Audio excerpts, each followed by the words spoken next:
Engkau setia, kami ada hari ini bukan karena kami yang setia. Kami akui karena kesetiaan-Mu Tuhan. Tuhan, bahwa kami laju dan maju bersama dengan-Mu. Bahwa kami mengerti kehendak rencana-Mu. Di minggu kerasulan ini kami hendak belajar bagaimana caranya kami dari menjadi seorang murid, menjadi orang-orang yang Kau utus ke dalam dunia ini. Ajari kami ya Yesus, kami berpatrun pada Tuhan. Kami bersyukur berdoa karena Engkau selalu beserta. Kami tidak akan pernah putus asa dan kecewa mengarungi kehidupan ini. Kami tahu siapa yang pegang kendali.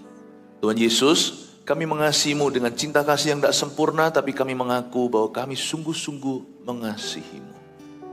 Buat jemaat-Mu bertumbuh, hamba berdoa, sebab hanya Engkau yang bisa. Tugas hamba-Mu hanyalah mengarahkan mata setiap orang kepada Yesus Kristus Tuhan.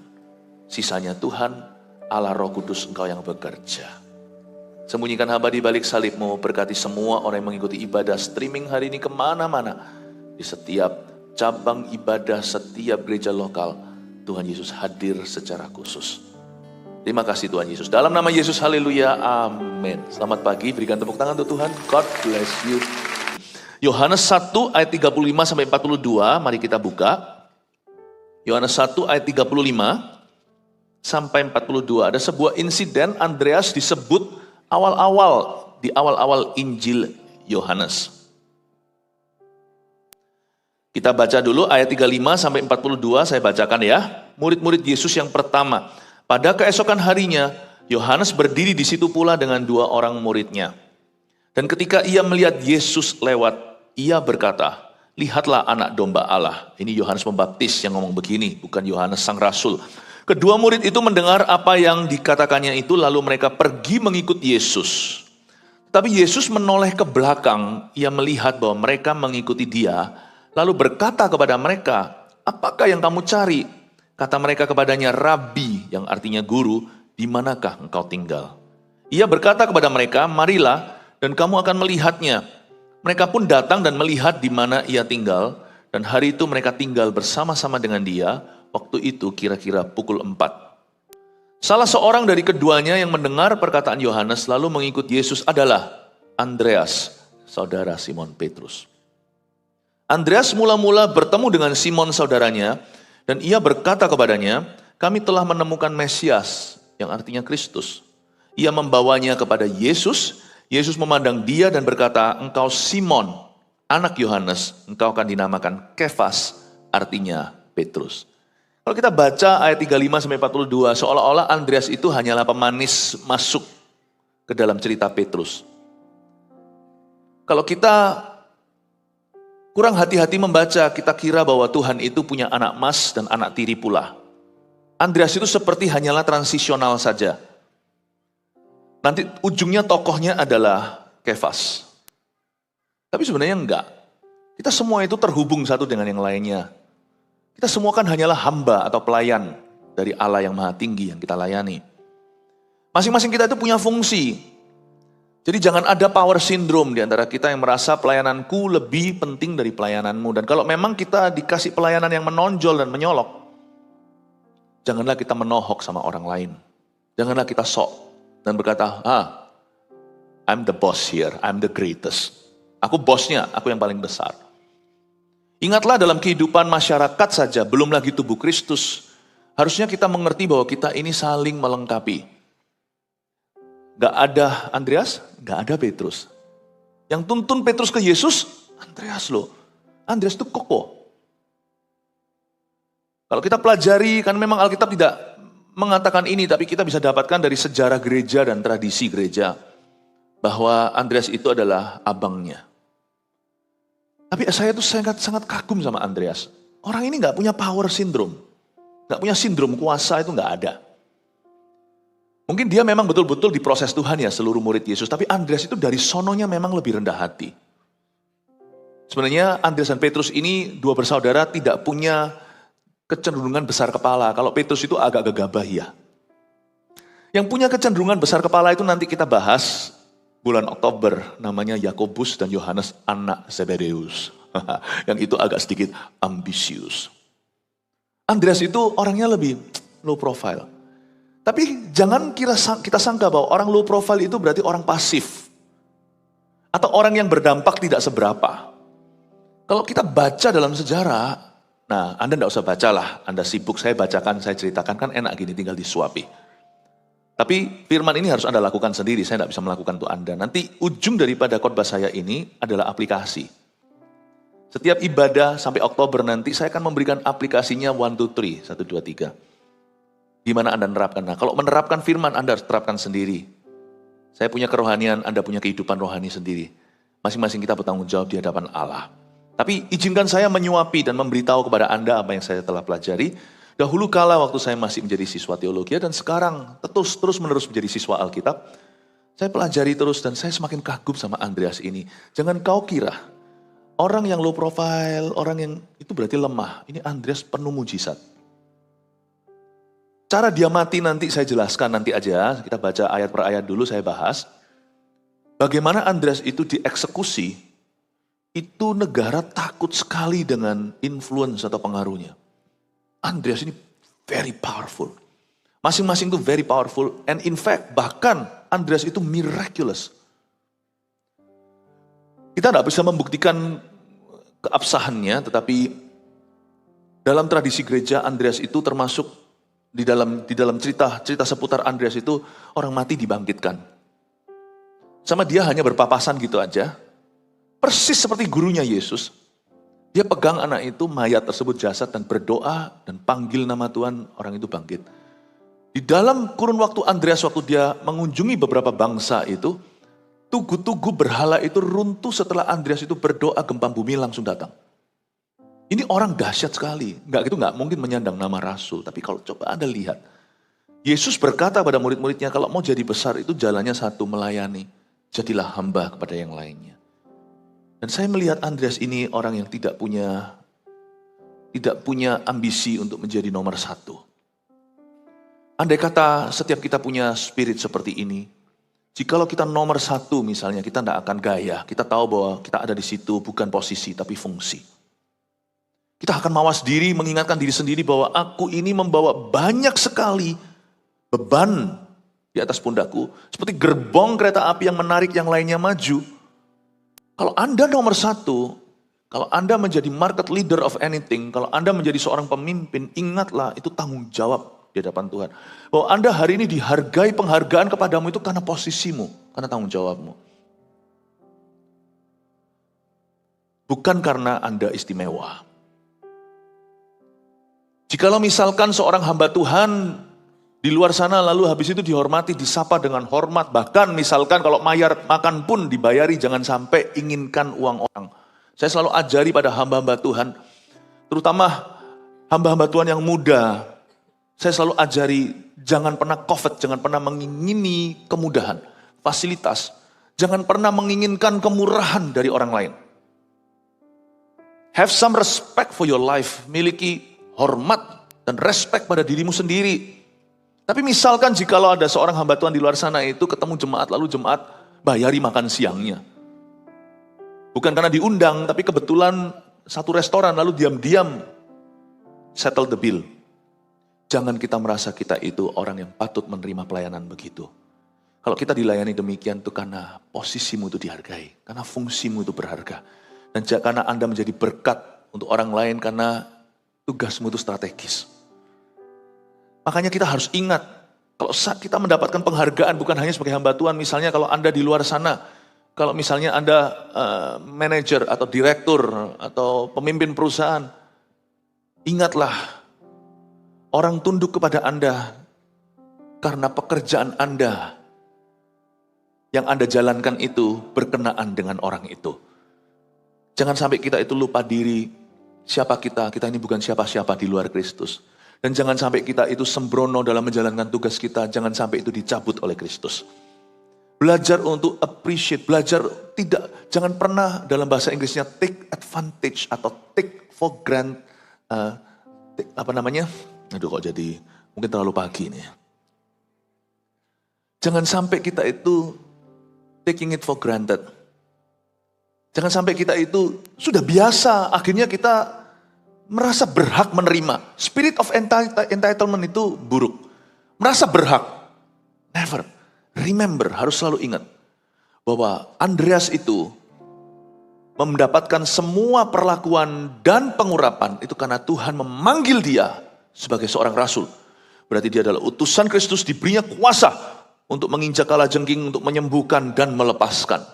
Ingatlah Bapak Ibu Saudara, bahwa jikalau Anda dihormati sebagai orang tua, berfungsilah dengan baik terhadap anak-anakmu. Di tempat kerja Anda, jikalau Anda dihargai, jalankan posisimu, jangan salah gunakan wewenangmu. Amin Bapak Ibu. Apalagi di dalam kerajaan sorga, di dalam dunia pelayanan, di dalam gereja, ingatlah bahwa kita hanyalah hamba. Belajar dari Andreas. Maka sekarang kita belajar ayat 35 lebih dulu. Saya bahas ayat per ayat. Pada keesokan harinya, Yohanes berdiri di situ pula dengan 2 orang muridnya. Yohanes di sini bukan Rasul Yohanes, Rasul kasih itu. Yohanes di sini adalah Yohanes Pembaptis, pendahulu Yesus Kristus yang mempersiapkan jalan bagi Mesias. Yohanes itu suatu hari berdiri di sana dengan 2 orang muridnya. 2 orang murid ini siapa? Langsung aja saya beritahu, bocorkan rahasia. 2 orang ini adalah Andreas dan Filipus. Andreas dan Filipus ini kemungkinan besar mereka adalah teman masa kecil. Sampai mereka dewasa, mereka tetap BFF atau best friend forever. Karena dikatakan di ayat 44,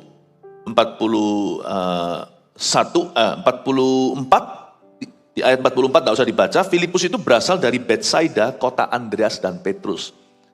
Jadi yang namanya Filipus itu sekota dan sekampung halaman sama Andreas dan adiknya Andreas yaitu Simon Petrus. Betsaida itu sebuah kota yang seringkali muncul di kitab Injil. Dan ternyata itu adalah kota kelahiran di mana Andreas dan Petrus dibesarkan. Bahkan di dalam kitab Injil, kota itu disebut sebagai kota, mana itu? Kotanya si Andreas dan Simon Petrus. Dan Filipus ternyata juga berasal dari kota yang sama. Nanti kebaktian 2 saya akan bahas tentang Filipus. Namanya mirip sama saya. Nanti saya jelaskan lebih lanjut.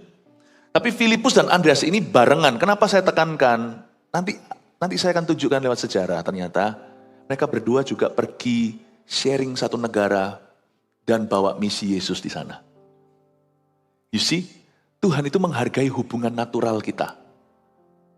Tidak semua dalam rencana Allah itu supranatural. Ada hal-hal yang supra-alami itu bermula dari sesuatu yang sangat alamiah. Tahukah persahabatanmu harus dijaga dengan seseorang? Pertemanan itu harus awet. Kecuali apabila orang tidak bisa sehalaman dengan Anda karena beda iman. Karena tidak ada yang namanya persamaan antara gelap dan terang kalau orang itu duduk dalam kegelapan. Tapi kalau sama-sama hidup dalam terang, apalagi satu gereja, satu pelayanan, usahakan selalu persatuan. Meskipun dalam menjalin persatuan tidak selalu berhasil karena dibutuhkan 2 orang untuk tenggo. Dibutuhkan 2 orang untuk bersama-sama menari. Paulus berkata, sebisa mungkin kalau itu bergantung padamu, berdamailah dengan semua orang. Paulus itu sangat-sangat realistis, dia tahu bahwa kadang-kadang itu tidak mungkin terjadi. Tetapi di sini kita pelajari hubungan Andreas dengan Filipus, dengan tokoh yang saya bahas kebaktian berikutnya. Ternyata mereka itu teman sekampung halaman, mereka mereka berasal dari kota yang sama. Dan nanti kalau Anda lihat, mereka berdua itu masih banyak berinteraksi sepanjang sejarah. They may have been very long friends, good friends ya, teman yang baik, teman lama. Saudara punya teman lama enggak? Jangan ditinggal dong dalam rencana Allah atas hidupmu. Ajak mereka. Kalau Andreas ajak Filipus. Andreas dan Filipus dulu adalah muridnya Yohanes Pembaptis. Sebelum mereka ikut Yesus, Andreas nanti setelah ikut Yesus ajak Petrus. Saya tuh suka kesetiakawanan Andreas. Sama kawan dia setia, sama saudara dia setia, dia ajak. Ajak saudaramu ke gereja kalau Anda bertumbuh di sini. Saya ngomong begini bukan supaya gereja kita bertambah maksudnya jumlahnya. Bukan, tapi saya sungguhan concern, saya sungguhan care untuk kehidupan Anda. Anda mesti jadi berkat buat orang-orang terdekat. Ajak Filipusmu dong. Andreas ini kalau lihat dari caranya dia dan karakternya, saya percaya yang jadi leader, yang bawa Filipus ke Yesus, itu pasti Andreas. Kan mereka berdua sama-sama ikut Yohanes tuh. Yohanes Pembaptis berkata di ayat yang berikutnya, ayat 36, dan ketika ia melihat Yesus lewat, Yohanes Pembaptis lihat Yesus lewat, ia berkata, lihatlah anak domba Allah. Saya percaya waktu Yohanes Pembaptis menunjuk ke Yesus dan berkata, lihatlah anak domba Allah, itu Andreas dan Filipus sama-sama interest, sama-sama tertarik. Siapa ajak siapa? Pasti salah satulah. Mungkin Andreas yang berkata, pus, atau Philip, ayo kita ikut Yesus yuk. Ayo kita kuntit dia. Ayo kita di belakang dia cari tahu dia tinggal di mana. Ayo kita mendekati dia. Kalau melihat cara Andreas nanti bawa Petrus, saya nggak heran kalau Andreas yang ambil inisiatif. Ini asumsi ya, Alkitab tidak jelas berkata. Tapi saya coba tafsirkan kalau lihat dari Andreas itu karakternya seperti apa. Kemungkinan terbesar adalah Andreas yang ajak Filipus, ayo kita ikut Yesus. Jadilah seorang Andreas. Dia nggak perlu platform yang besar, publik figur kalah sama Petrus. Tetapi Andreas itu pengaruhnya itu personal sama orang. Dia ajak Filipus, temannya. Bisa jadi Andreas lebih dekat sama Filipus daripada sama Petrus. Kalau nanti Anda lihat dalam sejarah, ternyata Andreas share satu negara itu bukan sama Petrus. Petrus itu ke Roma. Andreas itu ke arah Rusia dan Ukraina. Seperti Filipus. Kayaknya dia lebih dekat deh sama his childhood buddy daripada sama Petrus sendiri. Kadang-kadang kita juga bisa begitu kan, lebih dekat sama kawan daripada saudara sendiri. Gak tentu itu. Dan saya melihat Andreas itu juga care sama Petrus. Diajak tuh Petrus untuk ke gereja. Dia ajak untuk ketemu Yesus. Jadilah Andreas yang berpengaruh secara personal kepada orang-orang terdekat. Tapi saya di sini juga ingin menyinggung sedikit tentang Yohanes Pembaptis. Ini tugas kita. Nggak bingung ya, masih ikut sama saya ya, bisa mengikuti ya. Nah, karena kita belajar ya, jadi Anda nggak usah masuk ke sekolah teologi ya udah. Saya ajari dengan cara nggak kerasa seperti Anda belajar teologi, tetapi Anda belajarnya di gereja dalam ibadah. Yohanes Pembaptis itu bagus. Dia itu mengarahkan mata ke Yesus. Tugas kita tuh simple di hidup ini. Turn people's eyes unto Christ. Udah itu aja kok. Khotbah itu juga gak susah. Fasilida itu bertambah. Khotbah itu gak sulit kok.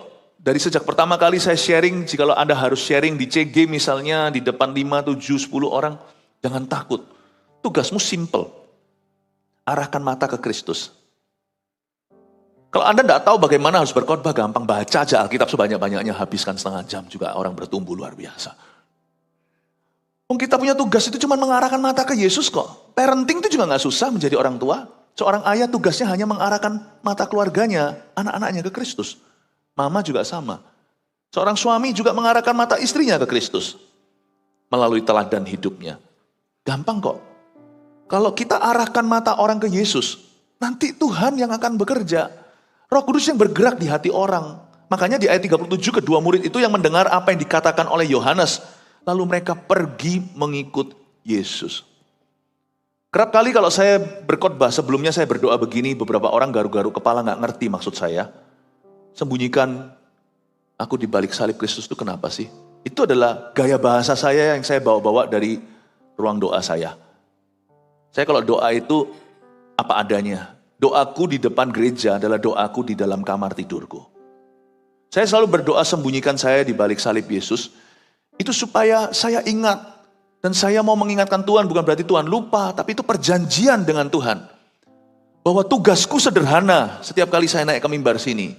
Mengarahkan mata ke Yesus, bukan pada diriku. Kalau saya perlu memberikan kesaksian hidup saya, itu hanya untuk membangun jemaat. Bukan mengarahkan mata mereka kepadaku. Karena satu-satunya penyebab manusia bertumbuh secara rohani adalah kalau manusia itu mencari Kristus, bukan mencari manusia. Lalu mereka pergi mengikut Yesus. Allah bekerja. Yohanes cuma tunjuk. Roh Kudus bekerja di dalam diri dua murid ini. Andreas dan Filipus adalah dua murid Yesus pertama. Sebelum 12 murid jumlahnya. Dan mereka berdua ini boleh dikatakan hari ini. Mereka seperti orang yang sudah Kristen sebelumnya. Ini kan dulunya ikut Yohanes Pembaptis. Sekarang ikut Yesus. Berapa banyak di antara kita itu Kristen generasi kedua. Kita dari kecil udah Kristen. Tetapi tapi belum lahir baru, apalagi penuh Roh Kudus. Saya bisa juga menganggap diri saya ini pengikut Yohanes Pembaptis sebelum saya kenal Yesus waktu saya umur 18 tahun. Persisnya hari lahir baru saya itu September 1992. Saya lahir September 1974. Saya dari lahir sudah tahu Tuhan itu siapa, tidak kenal tapinya. Mereka ini sudah sering mendengar Yohanes Pembaptis ajarkan, bertobatlah, bertobatlah. Mereka berdua juga termasuk orang-orang yang di Sungai Yordan mendengarkan Yohanes seru-seru di padang gurun persiapkan jalan untuk Tuhan. Tapi mereka belum lahir baru. Coba lihat ya, murid Yesus itu tidak semuanya dari non-Kristen. Tidak semua anggota gereja kita hari ini pun semuanya dari non-Kristen. Ada, tapi ada pula dari Kristen tradisional. Lalu sekarang sudah penuh dengan Roh Kudus di gereja kita. Gak apa-apa loh itu, jangan dijadikan itu sebagai alasan untuk mencerca dan mencemooh gereja yang bertumbuh. Sebab kita tidak pergi kemana-mana, bagi-bagikan flyer kita, di pintu gerbang gereja lain kita nggak lakukan. Apa yang kita lakukan selama ini lewat KKR kita, lewat kebaktian kita, lewat setiap kegerakan kita hanyalah melakukan yang Yohanes Pembaptis lakukan. Lihatlah, itu anak domba Allah. Tiba-tiba orang-orang lahir baru ketika altar call diberikan, mereka maju. Kita tawarkan tuh orang dibaptis. Lihatlah itu anak domba Allah. Kita ajak jiwa-jiwa untuk matanya memandang pada Yesus di Sungai Yordan. Kalau Yesus dibaptis, mereka juga perlu dibaptiskan. Orang-orang langsung dibaptiskan. Tahukah Anda setiap minggu baptisan itu berapa puluh di tempat ini saja? Belum lagi di seluruh dunia di mana GMS ada. Lalu kita arahkan manusia untuk menanti-nantikan janji Bapa. Kepenuhanlah terjadi Pentakosta. Pentakosta bukan setahun sekali di gereja kita. Orang-orang terus kepenuhan dengan tanda berbahasa roh dan berbahasa lidah. Terus tiba-tiba ada Andreas dan Filipus yang hengkang pindah. Tadinya di Yohanes Pembaptis, tetapi sekarang mereka mengikut ke Yesus. Saya tidak berkata bahwa gereja tertentu itu seperti Yohanes Pembaptis, gereja tertentu seperti Yesus, bukan ya. Tapi orang itu dituntun Tuhan maju kerohaniannya dan mereka menemukan tempat penggembalaan mereka. Di sini mereka dimuridkan. Ya puji Tuhan toh, kita harus bersyukur. Kita bersyukur. Ketika kita misalkan kalau gereja kita pernah dituduhkan mencuri domba. Coba pikirkan secara serius. Orang-orang Kristen tersebut di gereja-gereja sebelumnya. Apakah sebelum mereka bergabung dengan gereja-gereja sebelumnya itu mereka non-Kristen? Tuhanlah yang berhak memindahkan dombanya. Tuhan yang berhak menaruh dombanya di mana mereka bertumbuh. Bahkan saya pun tidak bisa pegang kaki Anda loh. Di sini aja, saya nggak bisa. Itu panggilan Allah. Amin Bapak Ibu Saudara. Untuk menjadi jemaat gereja kita, GMS, nggak mudah. Mau pelayanan aja harus ikut My Spiritual Journey 1, 2. Belum lagi 3. Menjadi anggota CG cepat lambat harus bertambah. Harus bertambah fungsinya. Dia harus berbuah. Harus ikut CG training lagi, CGT 1. Untuk jadi CGL atau menjadi pemimpin kelompok sel harus ikut CGT 2. Untuk naik lagi menjadi supervisornya beberapa yang di tempat kita namanya coach. Karena sekarang ini khotbah saya nggak akan didengar hanya orang-orang GMS saja. Mereka harus ikut CGT 3, betul ya? Nggak gampang. Mau diberkati pernikahannya di GMS juga nggak mudah. Ada 6 bulan sebelumnya harus konseling dan mentoring pranikah. Sudah dibaptis belum? Untuk memastikan bahwa mereka sama-sama satu gambar atau satu level dalam Tuhan.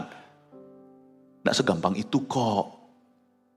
Nggak segampang gitu orang itu tertanam di gereja kita. Ada rintangan-rintangan yang perlu, yaitu pemuritan yang harus dilaksanakan. Dan kalau Tuhan membuat gereja kita bertumbuh, padahal mereka sudah kenal siapa itu Mesias, udah tahu lah. Seperti Yohanes Pembaptis kan sudah ajarkan tentang Yesus. Memang Yesus munculnya nanti. Kemudian. Tetapi kan yang namanya Filipus dan Andreas ini kan orang-orang yang sudah religius. Mereka kan sudah, bahasa sehari-hari sekarang ya, mereka kan sudah Kristen. Lain cerita mungkin si Simon Zelot itu, lain cerita. Mungkin dia itu nanti kita akan bahas bulan Oktober. Simon Zelot itu adalah seorang revolusioner, orang-orang perang, revolusi. Dia mungkin juga seorang pembunuh, lain cerita. Tapi Andreas dan Filipus ini orang baik. Mereka sudah religius. Tapi lihat, ada satu titik mereka pindah dari Yohanes Pembaptis ke Kristus. Bapak Ibu jangan merasa bersalah kalau Allah telah memindahkan Anda kemari. Saya aja sebagai gembala sekarang tidak bisa pegangi kaki Anda kok. Saya tidak bisa gandolin Anda. Anda di sini harus fokus bertumbuh. Coba katakan kanan kirinya, fokus berbuah. Amin. Mari kita sekarang melihat ayat yang ke-38. Kedua murid itu mendengar apa yang dikatakan, lalu mereka pergi mengikuti Yesus, ayat 38. Tetapi Yesus menoleh ke belakang, ia melihat bahwa mereka mengikuti dia. Lalu berkata kepada mereka, apakah yang kamu cari? Berhenti di sana, 38a. Yesus itu merasa kok ada orang yang mengikuti dia ya. Tepatnya 2 orang. Kalau kita diikuti itu kan kita bisa kerasa ya dari belakang. Yang paling ngeri apa? Kalau seorang wanita pergi ke parking lot, ke tempat parkiran sepi gitu, mobilnya di ujung sana. Biasanya kalau jalan begitu kan harus noleh ke kiri kanan, ada orang atau enggak cepet-cepet ke kendaraan. Yesus juga merasa ada orang yang ngikuti dia. Yesus menoleh ke belakang. Langsung Yesus tanya begini, apa yang kamu cari? Hari ini Tuhan menoleh kepada Anda juga dan bertanya, you cari apa sih jadi orang Kristen? Pemuritan dengan Tuhan Yesus selalu bermula dari sebuah pertanyaan dari Tuhan. Kita ini cari apa? Coba tanya. Sebuah pertanyaan yang langsung menohok ke hati. Yesus tanya sama 2 orang itu, kamu cari apa ikut aku? Ayo, kita juga harus bisa menjawabnya. Kita ini ikut Yesus cari apa ya? Jujur, ada yang cari uang. Supaya Tuhan berkati aku. Ada yang cari sehat. Supaya Tuhan sembuhkan aku. Nah kalau gak sembuh, kecewa gak sama Tuhan Yesus? Terus saya ini percaya kesembuhan ilahi. Kalau kematian tidak usah dipercayai, cepat lambat itu terjadi. Orang sakit kita doakan supaya mereka sembuh atau supaya mati. Kalau memang mau mati, tidak usah didoakan, cepat lambat itu. Kalau Anda mau doa, doakan untuk sembuh. Sebab doa itu adalah untuk mujizat. Kalau supaya orang itu biasa saja, persis seperti itu keadaannya dan memburuk bahkan, udah biarkan. Kita tidak boleh munafik berdoa. Kalau kita berdoa, when you open your mouth to pray, you pray for what God can do. Kalau Anda memang membuka mulut dan berdoa buat seseorang, doakan apa yang Allah sanggup lakukan dalam kehidupannya. Berapa kali saya doakan orang sakit dan mereka sembuh? Berapa kali saya doakan orang sakit dan mereka mati? Tak lama yang lalu seorang jemaat, dan dalam kondisi yang kurus kering seperti itu, kanker sudah stadium terakhir. Saya berdoa. Setelah saya berdoa, saya melihat dia sudah kurus seperti itu. Saya berkata, tetap percaya, tetap berharap. Orang itu, jemaat tersebut sangat-sangat cinta Yesus. Dan berharap untuk mujizat. Akankah saya patahkan semangatnya dan berkata, kau akan mati? Itu gak usah seorang hamba Tuhan mengucapkannya, dia juga tahu. Saya berdoa sama-sama supaya dia pegang teguh pada pengharapan. Dia berkata, I will heal. Dia berkata, aku akan sembuh. Setelah kita berdoa, amin. Saya berkata, Tuhan mengasihimu, apapun jawaban doa nanti ya, saya siapkan dia. Di hati saya rasa dia akan meninggal. Waktunya sudah tiba. Tapi saya tidak usah beritahu dia, karena dia tahu kok. Saya beritahu sama dia, Tuhan sanggup melakukan segala perkara. Dia berkata, amin pastor, amin. Saya bilang, Tuhan mengasihimu. Saya udah ngomong soal mujizat. Setelah doa ya sudah, amin, amin sudah pada Tuhan. Tuhan mengasihimu, amin, terima kasih pastor. Tetap kuat ya, tetap bersandar berharap pada Tuhan ya. We all love you, we all pray for you. Kita semua berdoa bagimu, amin, amin, selesai, amin, besok meninggal. Saya tidak akan menyesal, di rewind lagi saya akan doa yang sama. Tapi waktu meninggal, keluarganya bisa menerima. Setelah dipanggil pulang ke rumah bapak, saya tidak berkata, you kurang iman. Enggak. Saya berkata, Tuhan memberi, Tuhan mengambil, terpujilah nama Tuhan. Rewind lagi saya kalau bisa kembali ke hari kemarin. Saya tetap akan doakan yang sama. I want you to know sesuatu bahwa meskipun saya percaya kesembuhan ilahi, ultimately pada akhirnya, yang paling puncak dalam kehidupan kita, ikut Yesus itu bukan cari mujizat. Ikut Yesus karena kita tahu dia memiliki kita. Dalam suka maupun dalam duka. Waktu kita menerima atau ketika kita kehilangan. Kita harus bisa menjawab pertanyaan ini, apa yang kamu cari padaku? Tuhan tanya mereka, langsung ditembak. Ketika mereka mengikuti Yesus dari belakang, Yesus bertanya, kamu cari apa?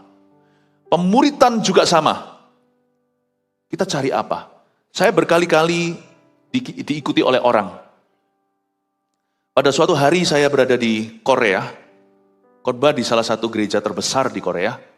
Berapa waktu yang lalu, berapa bulan lalu, selalu ada satu orang duduk di sana.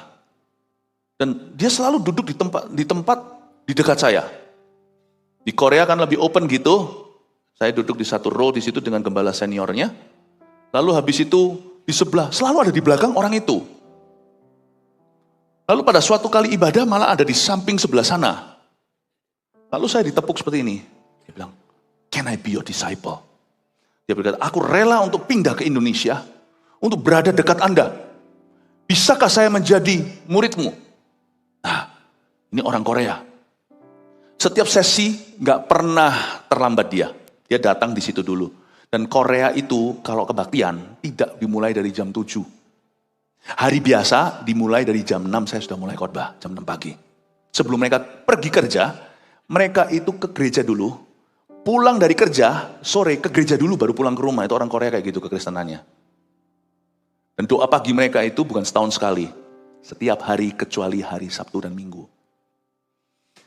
Dan orang itu selalu ada di sana.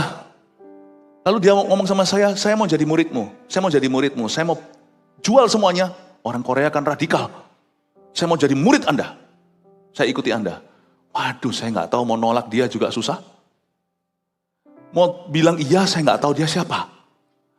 Saya tanya sama dia, kamu cari apa? Nggak bisa jawab. Nah, disitulah berhentilah semua kejar-kejaran itu. Tuhan kasih saya hikmat lewat cerita ini. Kamu jadi muridku itu mau cari apa? What do you want? Dia bilang, I want your anointing. You don't have to. Kamu tidak harus ngikut saya to have this anointing. Untuk menerima pengurapan. Urapanku juga bukan dari aku. Kamu ikut aja Yesus di mana Tuhan tempatkan. Urapanmu akan bertambah. Oh iya ya. Jadi kamu cari apa? Ikut saya. Nggak bisa jawab dia. Dengan pertanyaan itu saya tinggalkan dia. Bapak Ibu Saudara, kalau Anda mau jadi murid Yesus, jawab ini dulu. What do you want from me? Kata Tuhan. Jawabannya satu. Yang ini nggak akan ditolak sama Yesus. Butuh 31 tahun untuk saya mengerti ini. Tuliskan. To be like you. Titik. Itu aja. Untuk menjadi seperti Engkau Tuhan. Yang ku kehendaki kata Paulus adalah mengenal Kristus. Dan mengenal kuasa kebangkitannya. Kuasa termasuk satu dimensi, jangan lupa. Dan untuk menjadi satu dan disamakan dengan kematiannya agar aku bersekutu dengan penderitaannya. Even when you are suffering. Bahkan ketika Anda menderita tanpa Anda mengerti mengapa, tetaplah bersama dengan Kristus. Amin Bapak Ibu Saudara. Kalau Yesus tanya sama Anda hari ini, menoleh ke belakang dan memberimu pertanyaan, kamu cari apa? Please jawab ini. Saya berikan bocoran dulu kalau Tuhan jaga-jaga, kalau Tuhan menanyai Anda hari ini. Tuhan, I want to be like you. Aku mau menjadi sepertimu. Itu gak akan ditolak. Anak saya Jeremy, suatu hari pada waktu ulang tahun saya pernah tanya sama dia. Dan itu membuat saya terharu, saya tidak tersanjung. Dan itu membuat saya semakin gemetar. Berarti saya tidak semakin merasakan bahwa besarnya tanggung jawab kami sebagai orang tua dan saya sebagai hamba Tuhan. Suatu hari waktu dia masih kecil saya tanya sama dia, Jeremy, waktu ulang tahun, kamu mau apa? Dia berkata, I want to be like you. Aku mau jadi seperti Daddy. Mungkin dia sendiri lupa umur berapa, di usia berapa, waktu ulang tahun yang mana dia pernah ngomong itu. Masih kecil kok. Saya tanya, I want to be like you. Dan itu membuat saya gemetar terus terang. Dan itu membuat saya semakin, tapi itu adalah sebuah cetusan yang tidak akan pernah saya lupa dari seorang anak saya. Yesus tidak akan pernah lupa kalau Anda menjawab, aku ingin menjadi seperti Engkau ya Tuhan. Menjadi seperti Kristus. Bapak Ibu Saudara jemaat yang terkasih, sama Yesus jangan cari apa-apa. Cari satu ini aja. I want to be like you, to glorify you. Aku ingin menjadi sepertimu untuk memuliakan namamu. Dalam suka dan duka, dalam kuasa dan penderitaan. Amin. Berikan tepuk tangan untuk Tuhan Yesus. Lihat ya ayat 38, kata mereka kepadanya, Rabi artinya guru, di manakah engkau tinggal? Ini nggak ada, kita nggak tahu siapa yang persisnya bicara begini, tapi mereka berdua ngotot sama-sama kepingin tahu Tuhan Yesus tinggal di mana. Ayat 39, ia berkata kepada mereka, marilah dan kamu akan melihatnya. Tuhan tidak tolak. Marilah dan mereka pun datang dan melihat di mana ia tinggal. Dan hari itu mereka tinggal bersama-sama dengan dia. Waktu itu kira-kira pukul 4. Kenapa waktu itu kira-kira pukul 4 kok Tuhan ajak mereka ke rumahnya? Lain cerita kalau matahari sudah terbenam. Hospitality di Timur Tengah itu begini. Kalau sudah matahari terbenam gak kelihatan terang, Anda gak boleh membiarkan tamu itu di luar sana. Anda akan dikutuki sama seluruh masyarakat. Berarti Anda tidak bertanggung jawab sama tamunya. Tapi kalau pukul 4 mereka masih punya waktu untuk kembali pulang.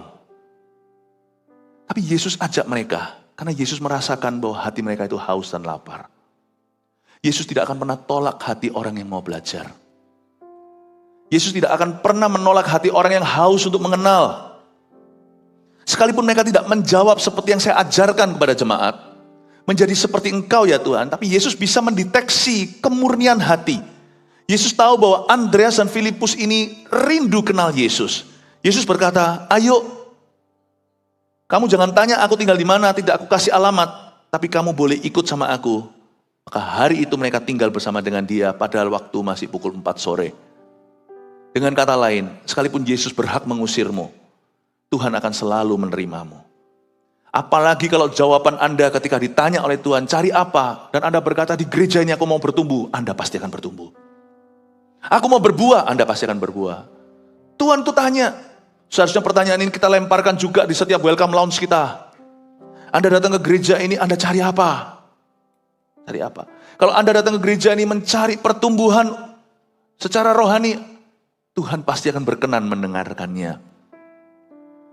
Salah seorang dari keduanya yang mendengar perkataan Yohanes lalu mengikut Yesus adalah ayat 40, Andreas, saudara Simon Petrus. Andreas ini adalah kokonya Petrus. Seperti Yakobus adalah kokonya Yohanes. Dari saudara-saudara yang ada dalam 12 rasul ini, tidak ada seorang pun di antara mereka punya power syndrome. Kalau Anda baca satu persatu ya, interesting, menarik sekali, Matius 10 yang kita baca bersama tadi, di sana itu ada per-per, ada pasangan-pasangan yang adalah saudara-saudara kandung. Saya kalau baca list atau daftar murid-murid Yesus, saya terkagum-kagum. Yohanes ada Yakobus, Andreas ada Petrus. Saya pelajari sesuatu kalau Tuhan tuh senang memanggil sahabat karib bersama-sama dalam satu visi. Tuhan tuh senang memanggil saudara-saudara kandung dalam satu visi. Itu kehendak Tuhan. As for me and my house, aku dan seisi rumah tanggaku, kami melayani Tuhan. Tuhan tuh rindu. Tuhan tuh rindu papa, mama, anak-anaknya melayani di gereja yang sama, itu Tuhan tuh rindu. Tuhan tuh gak suka melihat sesuatu itu tercerai-berai. Saya bisa bayangkan Tuhan itu kalau hari ini hadir sebagai manusia, Tuhan itu orangnya rapian. Misalnya Tuhan Yesus menginap di rumah Anda. Mungkin kalau Anda punya satu kamar ekstra, ruang tamu namanya, kamar tamu. Yesus kalau pergi, keluar, ada kegiatan, nanti malam kembali lagi, masih tinggal 3 hari. Anda buka, minta pembantu bantu bersihkan, itu ranjang sudah rapi. Yesus itu orangnya rapian.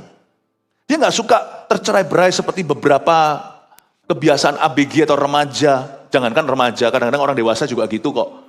Terserak-serak di mananya kamar itu seperti kapal pecah. Bayangin, ya, pensilnya di situ, penghapusnya di sana. Tuhan tuh rapi. Saya kenal Tuhan Yesus selama 30 tahun, belum lama, tetapi saya bisa merasa Tuhan tuh rapian orangnya. Dan Tuhan tuh suka menggolong-golongkan. Kalau Anda lihat di perjanjian lama, Ruben dengan suku Ruben itu ada panjinya. Suku Yehuda ada panjinya. Semua itu harus rapi, sekalipun mereka bergeraknya sama-sama seolah sporadis. Pada waktu mereka itu bergerak di padang pasir, padang gurun itu, dengan tiang api, tiang awan yang memimpin.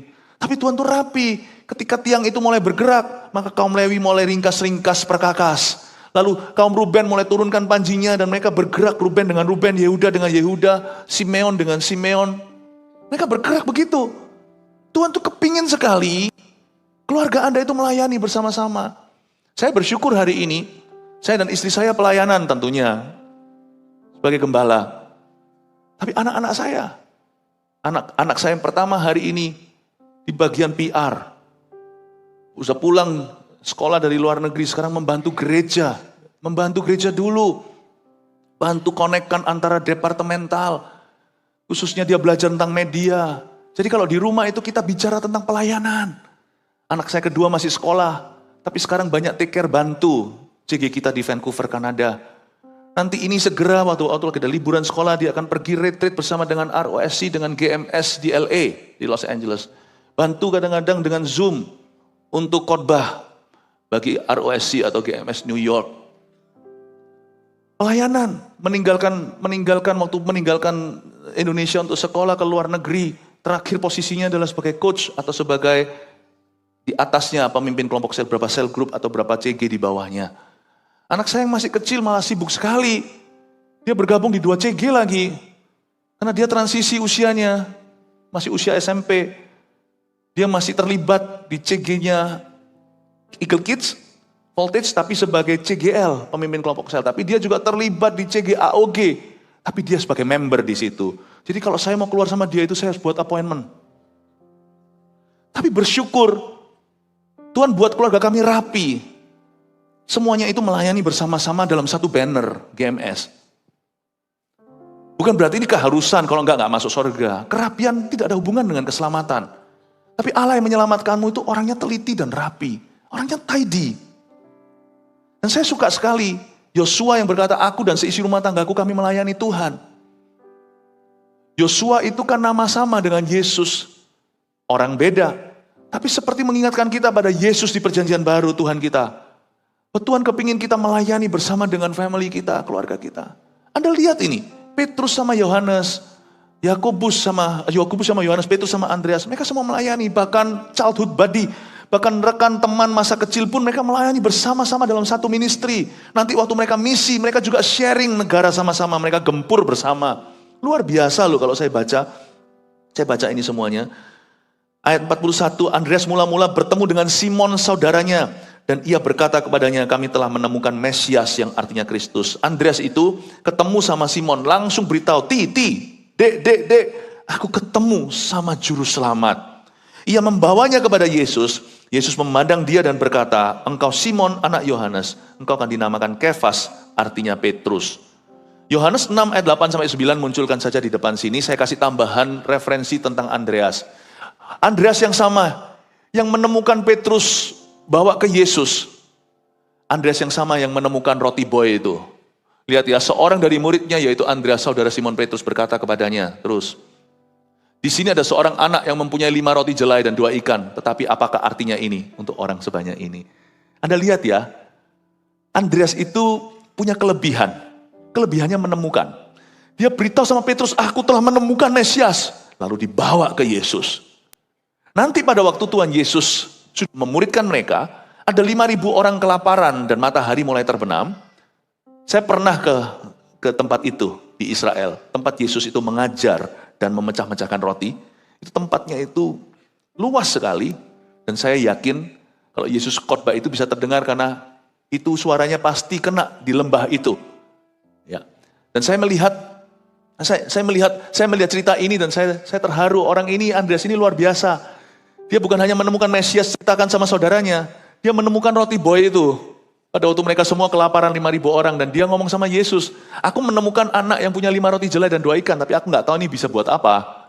Dan Tuhan pakai itu untuk pecah-pecahkan. Andreas itu punya spirit pioner. Dia itu seorang perintis. Makanya tidak heran, dialah seorang revivalist kebangunan rohani. Setelah Yesus dibangkitkan, setelah Yesus naik ke sorga, setelah Pentakosta, bertahun-tahun kemudian, jangan kalau kita baca Alkitab itu seolah-olah hanya lewat 2 pasal. 2 pasal itu bisa tahunan. Bertahun-tahun kemudian, Andreas dituntun Roh Kudus pergi ke Skitia. Itu di sebelah selatan hari ini Rusia. Skitia itu nggak tahu saya ejaannya betul atau enggak, tulisannya SCYTHIA. Skitia itu Southern Russia. bersama dengan Filipus. Filipus juga dikenal dalam sejarah gereja sebagai orang yang membawa Injil dan api kebangunan rohani ke Skitia, yang hari ini Rusia Selatan. Coba lihat ya, ternyata mereka dalam sejarah ketemu. Kalau saya cocokkan sejarahnya Filipus dan sejarahnya Andreas, loh, mereka ini pergi bareng entah. Buddy remains buddy. Dulu mereka itu teman sama-sama main futsal, gitulah ceritanya kalau bahasa sekarang. Sekarang mereka teman dalam pelayanan. Pak Adrian, yang sekarang sedang berada di Eropa tentunya, gereja GMS Rotterdam telah berdiri minggu ini, kasih tepuk tangan untuk Tuhan. Dia adalah gembala regional untuk Eropa, itu teman main basket saya. Waktu saya baru pulang dari Kanada, pindah ke Indonesia lagi untuk memulai pelayanan di sini. Tahun 98 saya main aja basket sama dia. Tapi hari ini hubungan kami menjadi hubungan pelayanan. Dulu kalau main basket, dia pegang bola, saya curi bolanya. Kalau saya pegang bola, dia curi bolanya. Tapi jangan bilang sama dia, saya lebih banyak mencuri bolanya daripada dia mencuri bola saya. Dia mau masukkan, saya blok, saya tampil dari atas, gak jadi masuk. Tapi dia juga berapa kali ngeblok saya. Tapi hari ini, di dalam pelayanan kami bersama-sama memperjuangkan 1000 gereja. Isn't that beautiful? Bapak Ibu Saudara, teman-teman yang pernah ada di hidupmu, itu Tuhan bisa saja punya rencana dalam pelayanan hari ini. Termasuk saudara-saudaramu. Saya ingin sekali untuk kita melihat bahwa hubungan Andreas dan Filipus, tokoh berikutnya yang saya akan bahas di kebaktian selanjutnya, itu kok ada kesamaan ya, mereka kemana? Dan juga setelah dia di Skitia, Andreas pergi ke Armenia. Armenia itu di sebelah tenggara Rusia hari ini, jadi di selatan, tapi sebelah timurnya southeast. Dan juga sempat dia pergi ke Ukraina hari ini, yang hari ini namanya Ukraina, yaitu di barat daya atau southwestnya Rusia. Dan terakhir, misi membawa dia ke Bulgaria. Di mana Andreas mati? Andreas mati di Patras, Yunani.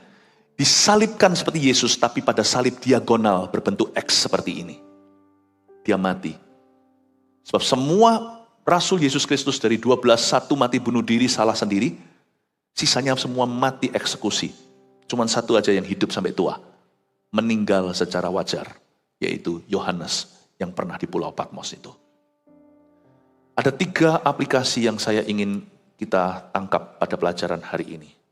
Yang pertama, Tuhan senang memanggil saudara kandung dalam satu visi. Catat ini. Ini selalu menjadi God's plan A. Selalu menjadi plan A atau rencana A-nya Bapak. You like it or not, ini tersirat dengan begitu jelasnya di Matius 10 di daftar 12 rasul itu ada per-peran atau ada pasangan-pasangan saudara kandung di sana. Tuhan tuh senang, kalau saya bilang senang itu Tuhan tidak memaksa. Ini semua juga tergantung orang per orang maunya. Tapi kalau bicara tentang the pleasure of God, saya yakin kalau bicara tentang keinginan Tuhan, kalau dari sisi Tuhan ingin. Tuhan senang memanggil saudara kandung dalam satu visi. Saya kasih contoh, Andreas si Koko, Petrus adiknya, tuh 2 rasul di dalam satu jajaran. Yakobus dan Yohanes. Yakobus itu kokonya, Yohanes itu si Titi, itu si adiknya. Tuh saudara kandung anak-anak Zebedeus. Meskipun dalam perjalanan pelayanan, Petrus banyak gabung sama Yohanes. Andreas sama rasul lainnya yang tidak bersaudara kandung dengan dia, tapi sekampung halaman dari Betsaida namanya Filipus. Gak bingung ya? Tetapi lihat itu per-pernya. Saya kasih lagi yang bukan rasul Yesus Kristus, 12 rasul ini. Tapi Tuhan Yesus punya saudara dari pernikahan Maria dan Yusuf. Yesus kan tidak lahir karena sperma. Tapi setelah Yesus lahirkan, Maria dan Yusuf bersetubuh. Adik-adik Yesus namanya Yakobus. Surat Yakobus yang Anda baca itu jangan bingung ya. Yakobus itu banyak, kayak seperti bahasa Indonesia banyak orang namanya Agus. Yakobus ini yang murid Yesus Kristus itu satu Yakobus. Di murid Yesus Kristus 12 murid itu ada 2 Yakobus. Satu Yakobus anak Zebedeus, saudaranya Yohanes. Yang satu Yakobus anak Alfeus. Jangan bingung loh. Ya. Tapi yang Yakobus, surat Yakobus ini, Ibrani Yakobus di Perjanjian Baru, itu bukan Yakobus kedua-duanya itu. Itu adalah adiknya Yesus Kristus, anaknya Maria dan Yusuf. Ada satu lagi Yudas yang bukan Iskariot yang nulis surat Yudas ini. Dulu ada seorang Kristen ngomong sama saya, waduh, Yudas Iskariot itu sempat nulis Perjanjian Baru ya. Saya ngawur. Itu Yudas Iskariot. Ini Yudas yang satu yang di Alkitab kita ini, yang tidak panjang bukunya, itu adalah Yudas, saudaranya Yakobus, saudaranya Yesus. Coba lihat, Yesus aja punya 2 brothers dalam pelayanannya. 2 brothers. Jadi saya tahu bahwa Tuhan senang memanggil saudara kandung dalam satu visi. Panggil saudaramu untuk melayani di sini. 2. Oh, kalau yang lebih tua dan lebih dulu tidak harus menjadi pemimpin utama. Ini yang kita harus pelajari dari Andreas yang tidak punya sindrom kuasa. Yang lebih tua, Andreas, dia lebih dulu malahan. Tidak harus menjadi pemimpin utama. Ini jangan dipaksakan dalam setiap keluarga. Ini hikmat bisa Anda bawa sampai dalam family Anda. Kita harus bisa menilai setiap anak berdasarkan kasih karunia Allah. Bukan dari jajaran urutan kelahiran atau usia. Ini kita bisa. Makanya itu sebuah kebodohan jikalau kita membandingkan Koko dan adiknya. Sebuah kebodohan jikalau kita membandingkan 2 orang saudara perempuan, apalagi wanita itu peka. Jangan lakukan itu. Ya. Lalu yang ketiga, fokuslah pada pemakaian Tuhan, bukan pada kedudukan. Kita pelajari dari Andreas, dia nggak masalah sih. Karena siapa yang memegang kunci kerajaan sorga? Petrus. Sebenarnya ayat itu nggak boleh ditafsirkan sembarangan. Kunci kerajaan surga bukan berarti Petrus itu satu-satunya, bukan. Tapi Petrus itu pemula. Lihat itu, yang buka kunci dulu kepada orang-orang non-Yahudi. Siapa yang membawa Cornelius bertobat sehingga terjadi pencurahan Roh Kudus? Itu tentara Itali dan semua kawan-kawan rekan handai taulannya, semuanya kepenuhan Pentakosta. Petrus dulu. Petrus itu memang soko guru atau pilar gereja mula-mula. Kalau dibilang ring leader, pemimpin utama gereja mula-mula, Petrus lah. Bahkan ada 3 murid Yesus yang paling dekat. Petrus, Yohanes, Yakobus, Andreas pun tidak ada di dalam urutan itu. Bapak, Ibu, Saudara, mari kita belajar. Andreas tidak ambil pusing soal itu. Karena dia pergi ke Skitia, dia pergi ke Armenia, dia pergi ke daerah yang sekarang namanya Ukraina. Tempat perangnya Rusia, Ukraina ini kalau Anda lihat kekristenan di sana, Anda harus mengerti bahwa di situ pernah ada Andreas. Memang sekarang terjadi kematian rohani. Di situ sekarang kekristenan lebih ke arah tradisional. Tapi dahulu kala kita bisa melihat bayang-bayangnya. Dulu pernah terjadi kebangunan rohani itu tempat. Siapa yang membawa Injil sejauh sampai Bulgaria? Mati di Yunani, di Patras. Andreas. Dia nggak peduli kedudukannya. Dia nggak peduli pengakuan. Dia nggak pedulikan bahwa adiknya lebih famous, lebih terkenal. Dia terus berbuah bagi Tuhannya yang dia kasih dan cintai. Jangan bingunglah sama posisi. Lebih bingunglah pada pemakaian Tuhan. Saya mempunyai sebuah prinsip yang sederhana. Posisi boleh silih berganti. Kalau Anda diurapi, itu orang tiap pagi buka pintu akan lihat Anda 2 blok antri. Orang itu tidak melihat gelarmu. Orang itu melihat apakah ada kuasa Allah bekerja di dalam dirimu. Orang tidak akan melihat titelmu. Orang itu akan melihat hikmat Allah apakah ada atas Anda. Fokus itu pada pemakaian Tuhan, bukan pada kedudukan. Amin, Bapak Ibu Saudara. Saya berdoa di dalam nama Tuhan Yesus agar Anda hari ini menemukan panggilan Anda. Saya berdoa juga supaya apa yang saya ajarkan ini menjadi berkat buat Anda. Yang diberkati Tuhan, berikan tepuk tangan untuk Tuhan Yesus. Mari kita semua bangkit berdiri. Kita akan fokus untuk berdoa. Pengajaran sudah. Anda ingat berapa minggu yang lalu, saya pernah tayangan di sini, GMS yang sedang dalam tantangan. Saya kasih report beberapa ya, minggu ini, GMS Purwokerto di Jawa Tengah, GMS Batu, dan GMS Rotterdam di Belanda telah sah berdiri menjadi gereja lokal. Ada satu GMS yang dilarang ibadah, tapi baru minggu ini pula sudah disahkan oleh pemerintah. Puji Tuhan untuk pemerintah yang sangat mendukung. Kita bersyukur untuk pemerintah yang baik, yaitu GMS Tabanan Bali. Doa kita mempan. Saya tidak bisa ceritakan secara terperinci karena ini secara publik disaksikan oleh semua orang. Tapi kalau Anda tahu detil-detilnya, Orang-orang yang melawan, orang-orang yang mempersulit, itu malah yang hadir dan memberi restu. Bukan pemerintah, maksudnya orang-orang yang memperkeruh. Kalau pemerintah itu selalu suportif. Saya sungguhan bersyukur loh. Untuk pemerintah kita, saya bersyukur untuk negara kita. Dan bagaimana, dan saya lebih bersyukur terutama dalam melihat Tuhan Allah bekerja. Ada orang-orang oknum-oknum yang menentang itu, malah justru mereka yang hadir di sana dan memberikan restunya akhirnya. Tuhan itu betul, kalau kita berjalan dalam perkenanan, musuh orang itu pun akan didamaikan. Saya meminta doa Anda. Berapa hari lagi saya akan pergi ke Sarawak. Malam Pentakosta di sana, puluhan ribu orang sudah menunggu. Doakan kami ya. Tanpa doa Anda, kami tidak akan mampu sendiri. Ini setelah Kupang, sekarang malam Pentakosta kita adakan di negeri jiran. Doakan.